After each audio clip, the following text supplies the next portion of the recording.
దేవుని యొక్క వాక్యాన్ని మనం జ్ఞాపకం చేసుకున్నాం. యెషయా గ్రంథం 60వ అధ్యాయాన్ని మనం చూస్తే మొదటి వచనంలో యెహోవా మహిమ నీ మీద ఉదయించెను అని భక్తుడైనటువంటి యెషయా గారు మాట్లాడడం జరుగుతుంది. ఈ రోజున ప్రియమైనటువంటి దేవుని బిడ్డలారా, దేవుని మహిమ మనతో ఉండాలి.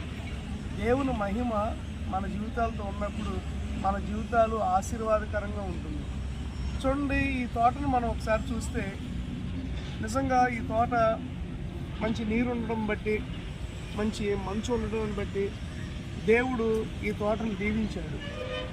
అలాగే దేవుని మహిమ మన సంఘం మీద, మన బిడ్డల మీద, మన జీవితాల్లో కూడా ఉంటే అలాగే మన జీవితం కూడా దేవుడు ఆశీర్వదిస్తాడు.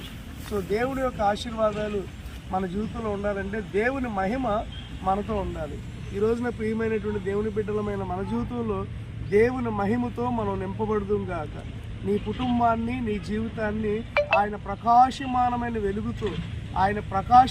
వెలుగుతో నీ జీవితాన్ని దేవుడు ఆశీర్వదించును గాక.